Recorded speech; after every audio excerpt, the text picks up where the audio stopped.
Hi everyone, Crista Cowan here with another episode of The Barefoot Genealogist. It is time for our monthly edition of What's New at Ancestry.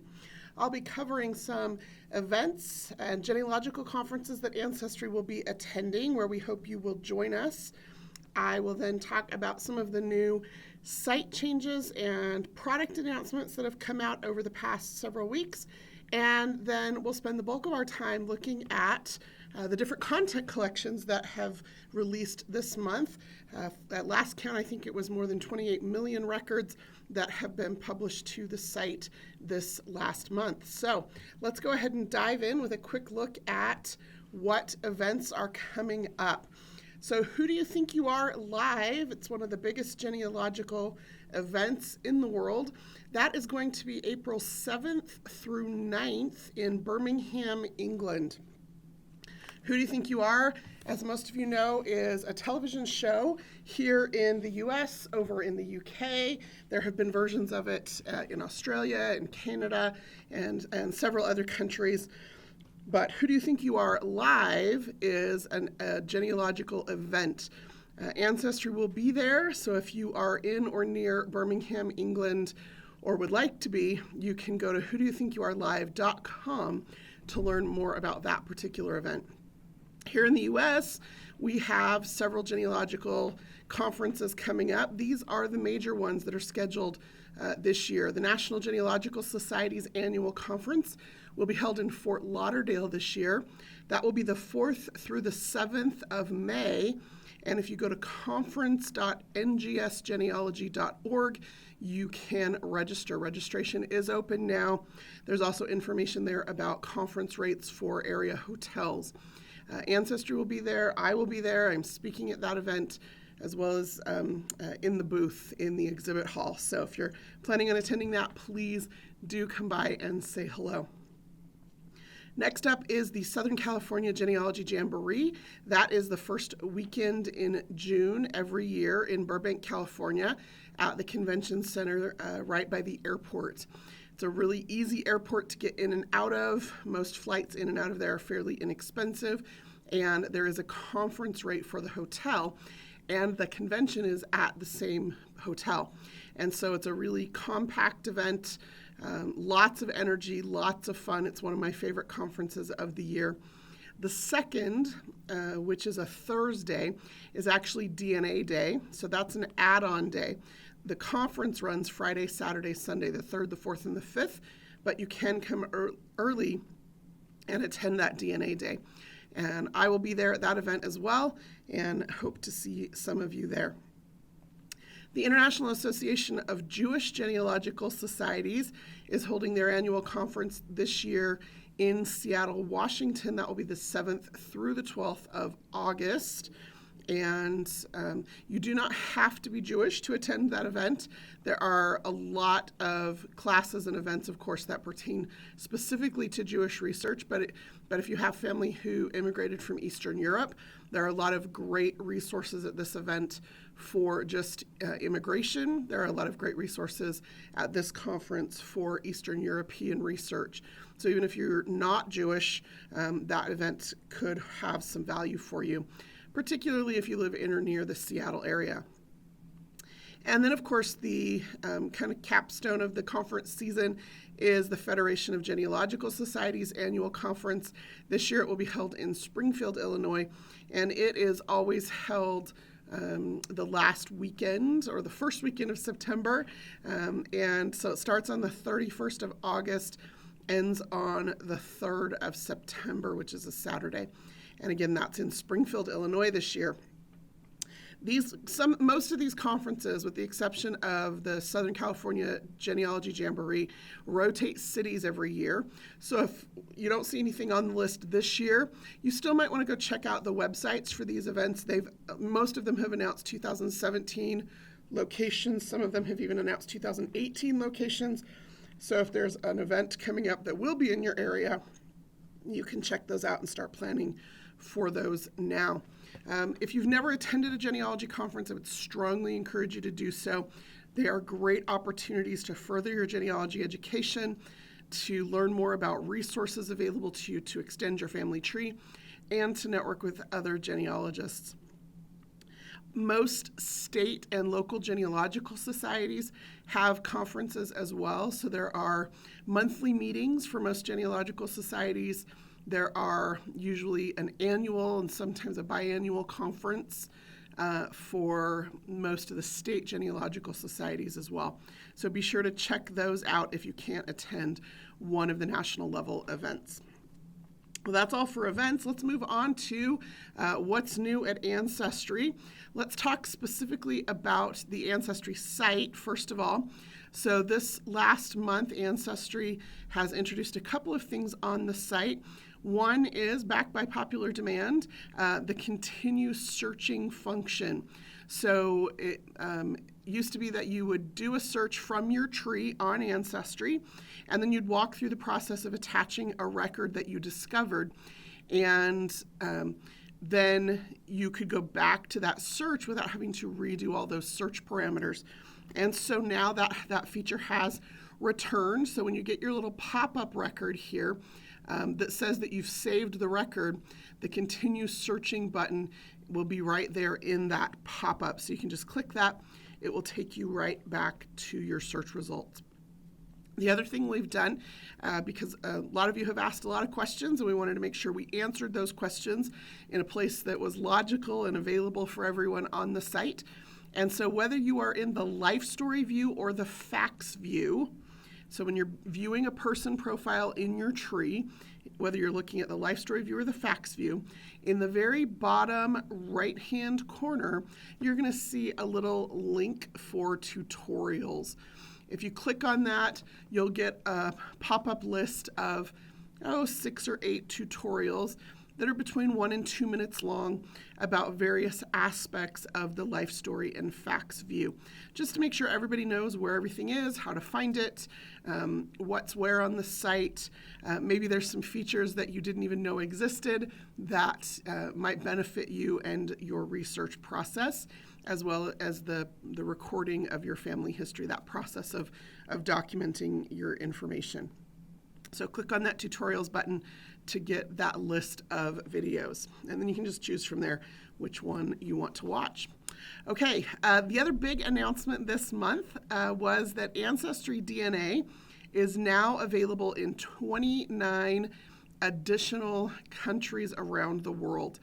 And it's been previously available in the US and Canada and Australia and the UK, and now we have added 29 countries. Now, I'm not going to give you the exhaustive list right now. It's 29 countries, and I don't want to just read it off, but if you go to the Ancestry blog, and there's a couple of different ways to get there. If you just go to blogs, plural, blogs.ancestry.com, that will take you there.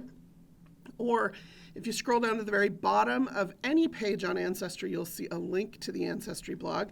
That's where we do a lot of our education, like some of these pieces that we have put out, teaching you about different kinds of records or different kinds of research done by, most of these articles are written by professional genealogists in the community, so you'll want to pay attention to those. It's also where we make most of our corporate announcements. And so if you are subscribed to our blog or just bookmark it and make a note to check it regularly, you'll get these announcements throughout the month instead of having to wait to hear from me.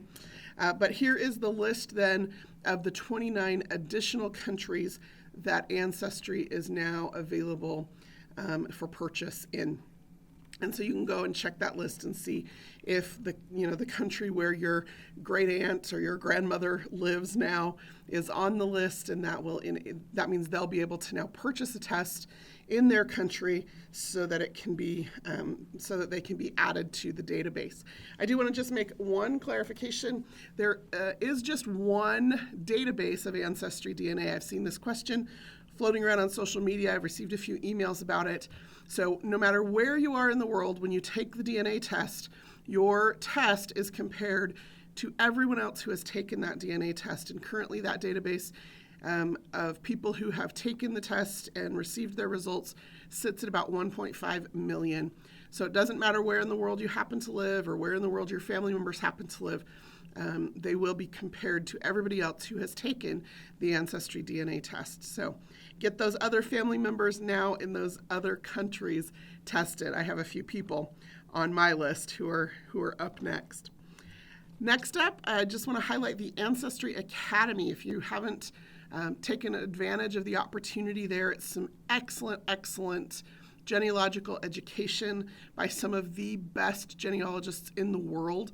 There's some new courses that have been released this past month. There's a course on Italian research, one on finding females in your family tree.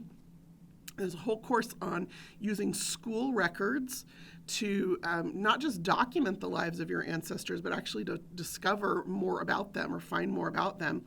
There is a course on timelines, using timelines in your research process to help break through brick walls, to help notice errors. I use timelines all the time. It's a really great methodology. And then there is a fantastic course on African American research, both methodologies as well as available records and processes for African Americans who are researching their family history. So those are the new courses this week or this last month, and those are available through the Ancestry Academy. And then the last product announcement for this month has to do with Family Tree Maker and Roots Magic.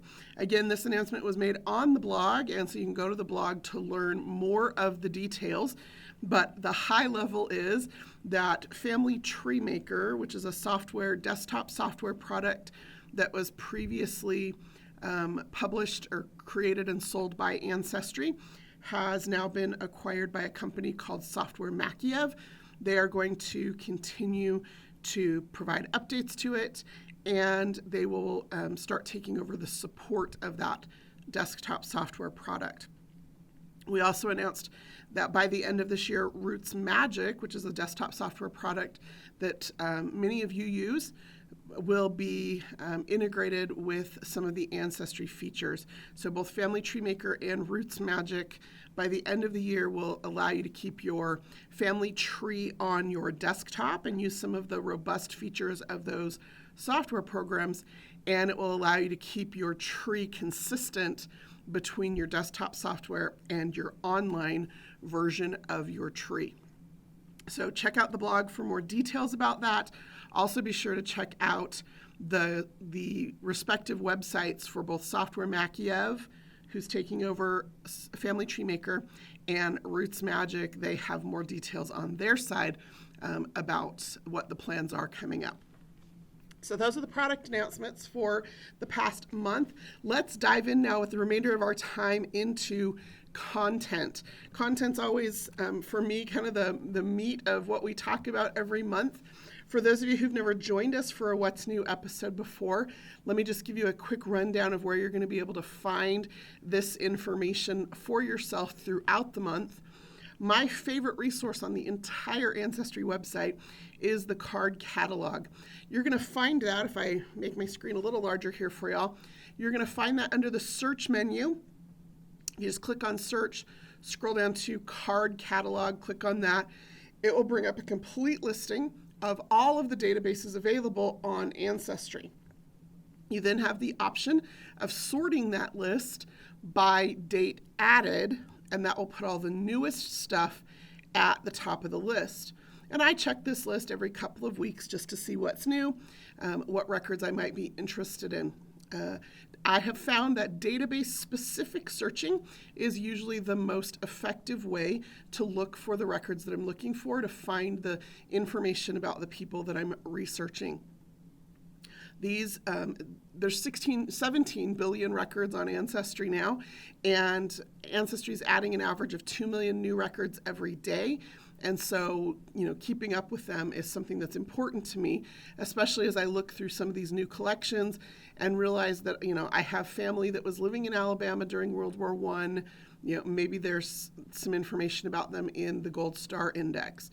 I have Methodist family from New Jersey. Maybe I need to check out those particular records.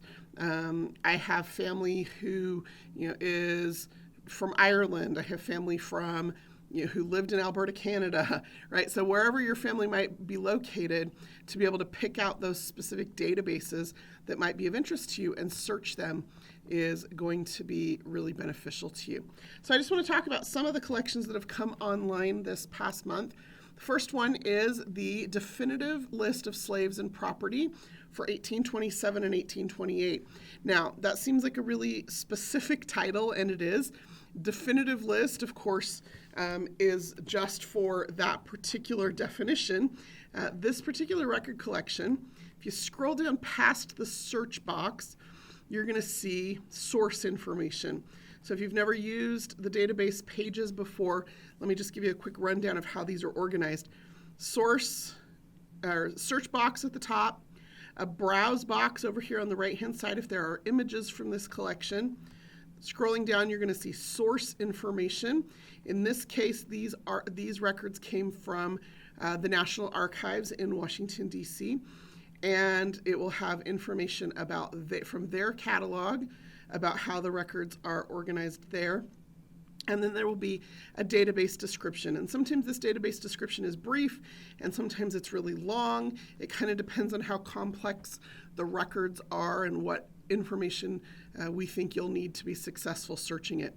In this case, it's a really brief database description, but these are super valuable records.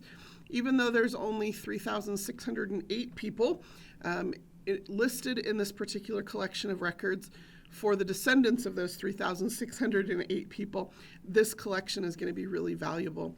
This, of course, is it's a slavery era record, but it goes back to 1827 and 1828.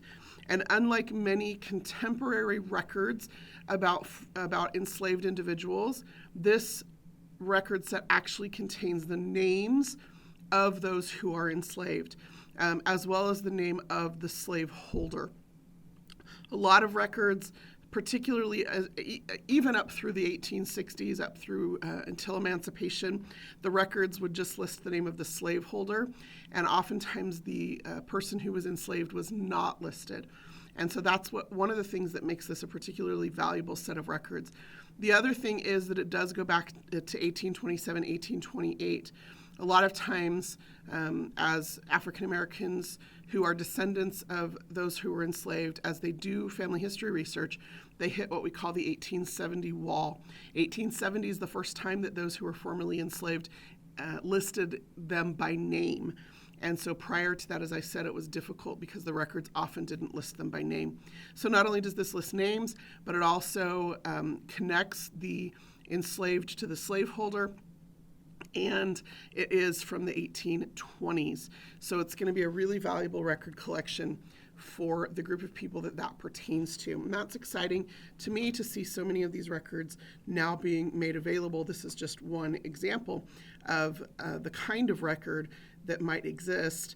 And I love looking at these records, and I mean that about any records, whether my family is in them or not. I usually will look at these records because it sparks some ideas about what kinds of records might exist offline that I can go and search for that might not yet have made it online yet. Next up is the Alberta, Canada Homestead records. These cover a 60-year period of time from 1870 to 1930. Now, homestead records are exciting to me because a lot of times people were really mobile in that late 1800s, early 1900s period of time.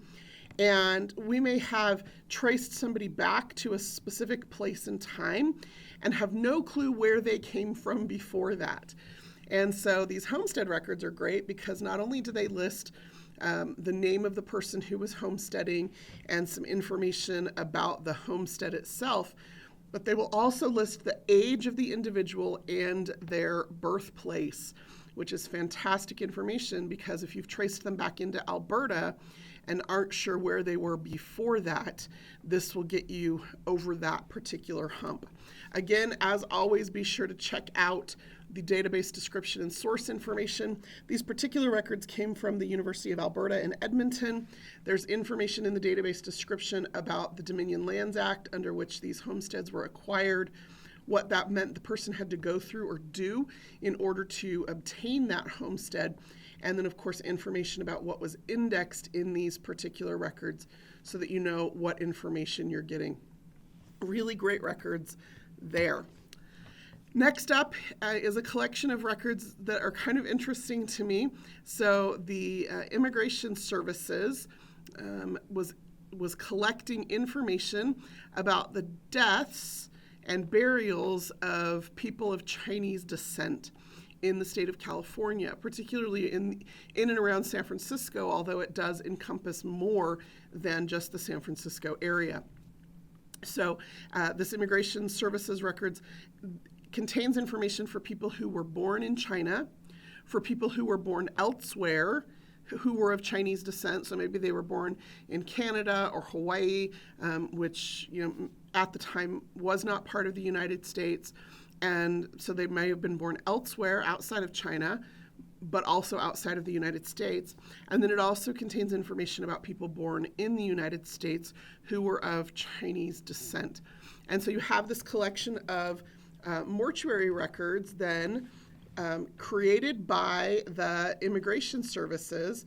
And so it will have all sorts of information about the particular individual. So it will have information about their age, their place of birth, their date and place of death, the cause of death, where they're buried, their occupation. As we go on in time, so these records start in 1870, but as we go on in time, the INS form actually adds some spaces or these blank forms to fill in. So it includes information like the name of the spouse, or the name of the undertaker, which might be necessary if you're trying to track down additional information.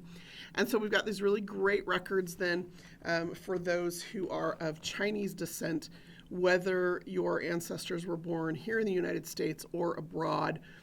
Be sure and check out this collection if they died in California between 1870 and 1933.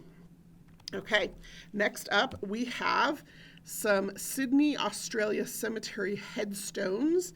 So they're in transcriptions of the inscriptions on cemetery headstones from 1867 to 2002. So these are these particular records go for quite a long time. If you scroll down, of course, you're going to see Ancestry obtained these records from the Sydney Metropolitan Cemetery Records group from the Society of Australian Genealogists. So that's where the collection originally came from, was that particular society, who has created an index to 285,000 headstone transcriptions specifically in two cemeteries, the Rookwood Cemetery and the Waverley Cemetery in Sydney. The importance of these records, besides knowing when and where your person died and was buried, it will also oftentimes include a birth date if it was inscribed on the tombstone, and information about their religious affiliation based on either what was on the tombstone or what sections of the cemetery they were buried in. So that's some great information because, as always, like all record sources, one source oftentimes leads you to an additional source. So having access to this information could lead you to an obituary. It could lead you to a specific death record that might contain more information. Knowing the denomination of the individual could lead you to church records, which actually brings me to our next set of records. And I'm going to just highlight all of these right here. So Ancestry has put quite a bit of church records online lately. And that's really exciting because church records predate most civil records. So in the United States in particular, but this is true in many countries, civil registration or government registration of births and marriages and deaths is a fairly new phenomenon. Most states here in the United States did not start keeping those kinds of records at the state level till the early 1900s. Places like England are a little luckier. They started keeping those records as early as 1837 at a government level. But churches prior to that here in the U.S. and much prior to that, of course, in places like England, are going to have more records and sometimes even more complete records. So churches, rather than recording births, are often recording baptisms of infants or individuals. And so sometimes it will list just the confirmation or the baptism date, or the christening date. Sometimes it will also list the birth date, but you'll also get parents' names If you search a particular database for the set of parents with no first name of the individual, you can see all the siblings that may have been baptized or christened in a particular parish or church over a period of years. They also record marriages. Marriages are oftentimes performed by the clergy, and so we'll see a record of the marriage. Those marriage records sometimes record more than just the name of the bride and the groom and the marriage date. Sometimes you'll also see information about occupations, parents' names, former residences, ages, former marital status. So a lot of great information on those marriage records.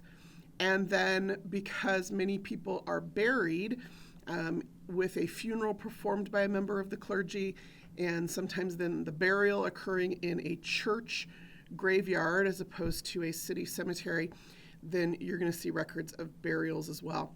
So instead of civil registration, birth, marriage, and death, we've got church records that contain baptisms, marriages, and burials. And so we have 3 different denominations represented in the records that have been released this month.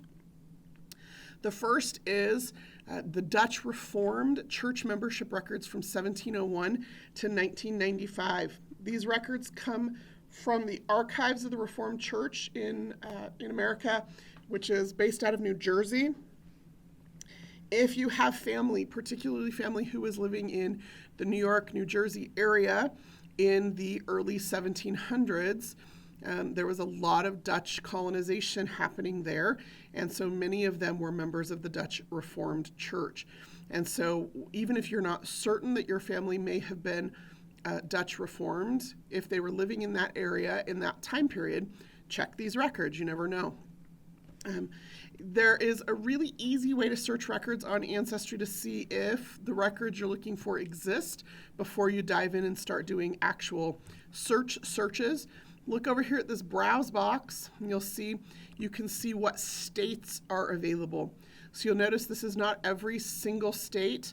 That's why it says selected states in the database title. And checking this browse box will show you which states are available.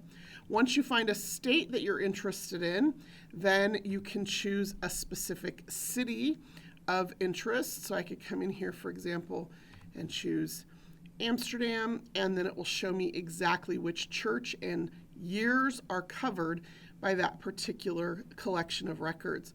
So always check and see if the records are available for the location that you're interested in before you dive in and just start searching the records. That way you just know that the records exist or don't exist in this particular collection. We then have 2 collections of United Methodist Church records, one for Indiana that covers 1837 to 1970, and one for New Jersey that covers 1800 to 1970. These both came from United Methodist Church organizations, the New Jersey ones from the Commission on Archives and History for the Greater New Jersey United Methodist Church, and the other one came from the Indiana United Methodist Conference Commission on Archives and History. So these are church organizations who have provided access to these records. And again, much like those Dutch Reformed records, just use the browse box to quickly see if the city that you're interested in is available, and if it is, what the time period is that's covered. Now, if you don't see your particular, so say my family's from Batesville, the Batesville records start in 1847, but my family maybe has been there since the 1830s. Well, maybe it's just that the church in Batesville didn't start until 1847. So it might require a little bit of research and looking at some maps to try and figure out what church would the people in Batesville have gone to before 1847? Did they travel to a neighboring town if they wanted to attend a Methodist church, or did they not have a church prior to that? So sometimes you have to do a little bit of research. I spend probably just as much time researching the records as I do researching in the records. Researching what's available, where it's available, researching maps and time periods and communities so that I know what records I'm looking for and where I might find those records. And then, of course, the big news for the month is the Ireland Catholic Parish Registers. These records, these are amazing, amazing records. I will probably do a whole video on these later in the month, but I did just want to highlight these. They went online last night. The Catholic Parish Registers were digitized by the National Library of Ireland, and they have had them published on their website, but they were unindexed, and so now they are indexed and searchable, and this is a huge boon to Irish research. I think there's 26 million records in this single collection.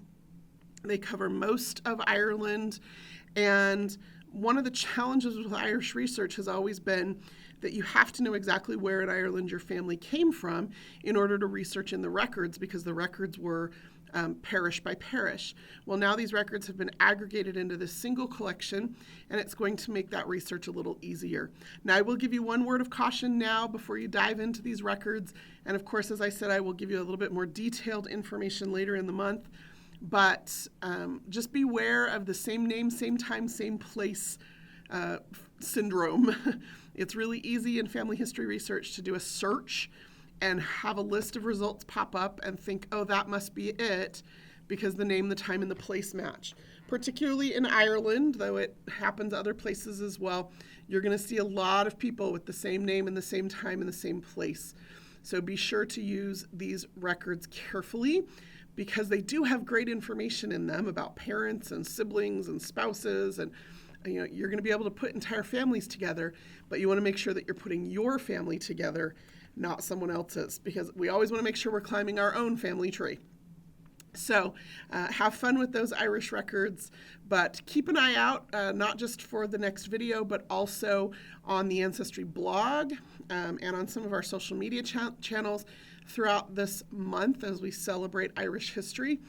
You're going to see a lot of educational information about using those records more effectively, about doing Irish research, and of course, as always, check out the Ancestry Academy for classes there about how to further your research in some of those areas as well. Until next time, this is Crista Cowan.